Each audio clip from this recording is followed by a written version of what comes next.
Hello Libra, Sun, Moon, Rising, and Venus signs. Kamusta po kayo? Sana po nasa mabuti kayong kalagayan. Welcome back po sa Star Tarot. Kung bago kayo dito, welcome din po kayo. Thank you for your support. And please subscribe, like, share my videos po, and leave me a comment po na resonate po kayo. Maraming salamat. So po, unang message ninyo po is for general life, and we have Ace of Visions or Ace of Cups. So napakaganda nito kasi this is divine blessing. Merong mga biyayang paparating sa buhay ninyo sa ngayon na maaaring anuhin ninyo, take advantage ninyo, and you are going to start a new life, no? Depende sa kung ano mang area of life ito makaka-apekto sa inyo. And ito na yung simula, no, ng pagiging masaya din ninyo. You are going to be filled with happiness and joy, no, and gratefulness kapag dumating na ang mga biyayang ito. Kasi ito yung mga biyayang ibibigay sa inyo. Hindi ito yung, not necessarily na ito yung gusto ninyo, but this is what you need. You know, kung ano ang kailangan ninyo, yun ang ibibigay sa iyo. Yun ang ipapadala sa inyo ng Divine Universe. Kaya, magiging masayang-masaya din kayo. Kasi syempre, masusolve ang problema ninyo. Diba? Kung namumroblema kayo sa pera, maaaring yun ang ipapadala sa inyo ng Divine Universe. Diba? Kung namumroblema kayo sa love, no? Kung nakukulangan kayo sa pag-ibig, diba? You are seeking for love, no? Maaring yan din ang ipadala sa inyo. So, depende sa inyong sitwasyon, but definitely, ang promise nito sa inyo, whatever it is that you need, that will be met. Okay? Kaya magiging masaya kayo in the end. So, money, career, and finances, you have Keeper of Visions, or this is the King of Cups, no? So, you're going to be very intuitive, very sensitive kayo sa ngayon. Kaya sundin ninyo ito, no? Dahil may mga guidance na pinapadala sa inyo ang Divine Universe sa ngayon na makakatulong sa inyo sa pagdedesisyon related sa inyong money, career, and finances. Kasi maaaring may mga iba't ibang choices, may iba't ibang options, no, na kumakatok sa buhay ninyo sa ngayon, and baka nako-confuse kayo, no? Kaya with this, makakatulong ito sa inyo, no, na mapili ninyo kung ano yung best para sa iyo, or kung ano ang sa tingin ninyo yun ang makakatulong, no, sa inyo para makapagdesisyon kayo, makapamili kayo kung alin yung best, no, na i-take advantage ninyo na choices. So pagdating naman sa inyong relationships, we have Child of challenges. Ayan. So, this is the Page of Swords. So, may mga impormasyon. No? May mga impormasyon, may mga detalye na paparating sa inyo rito na maaaring makatulong, no, sa inyong pagdedesisyon na related sa inyong relationship. Or po pwede rin na meron kayong mga impormasyon na kinakalap, you know, na pwede rin, no, na nagre-research kayo, nagtatanong-tanong kayo, maaaring gano'n.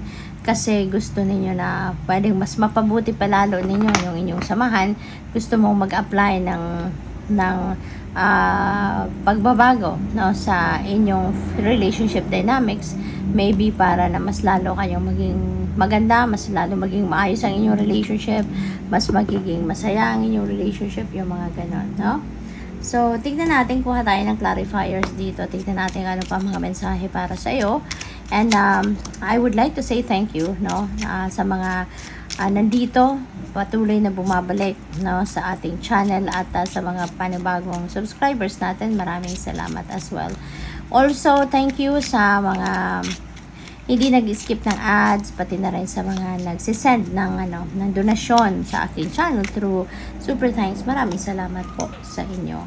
So, we have 9 of Wands, no, dito sa Ace of Visions. Maaring ang iba sa inyo dito, kaya kayo nagkaroon ng ganito mga biyaya din because you never stopped working on sa kung ano man ang nasimulan na ninyo, no? Nakikita ng universe na nag-effort ka, nakita ng universe na nagtrabaho ka, pinagsikapan mo talaga, ipinaglalaban mo ang mga bagay na dapat mong ipaglaban dito na sa tingin mo para sa iyo talaga.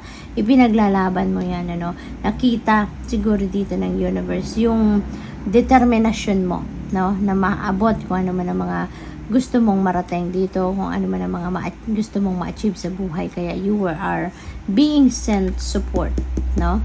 Dito. Kaya kung ano man ang kailangan ninyo, yun ang marireceive ninyo. No? Kasi nakita ng universe kung gaano kayo kasigasi, gaano kayo kasipag, gaano kayo nagsisikap. No?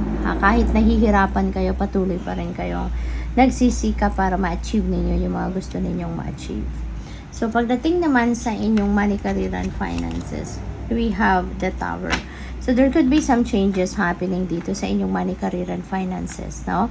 Maaring meron ditong pagbabago na hindi ninyo inaasahan kasi si Tower Energy meron itong surprise element, no? Meron siyang surprise element. Kaya maaaring meron kayo ditong mga may encounter na pagbabago sa buhay ninyo, lalo-lalo na sa inyong trabaho, career, or negosyo, depende sa inyong sitwasyon, na ito yung mag-a-align sa inyo patungo doon sa kung ano or kung saan ang inyong destiny. You know? It's about time na that the divine is going to intervene in your circumstances. No? Na kailangan ng baguhin ang sitwasyon mo.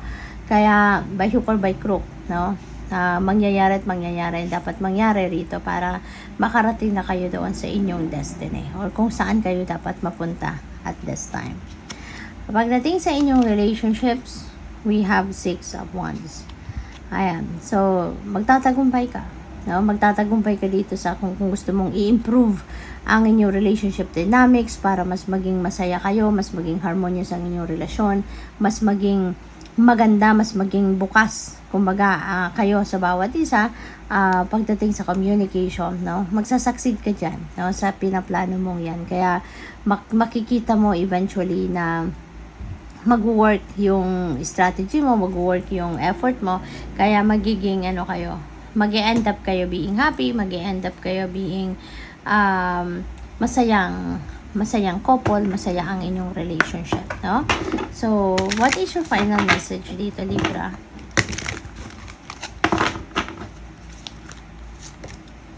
We have Moon, Lord, ebb and flow. Ayan. So, you are going to surrender, no? There is a surrender energy dito sa inyo na hahayaan mo na lang, no? Ang universe, siya na ang bahala sa'yo. No? Siguro yun ang dasal din ninyo na, Lord, kayo na pong bahala sa akin. Just guide me to where I need to be, what I need to do, no? Para makarating ako sa dapat kong mapuntahan. So, good luck po. Thank you for watching. Love and light. Namaste.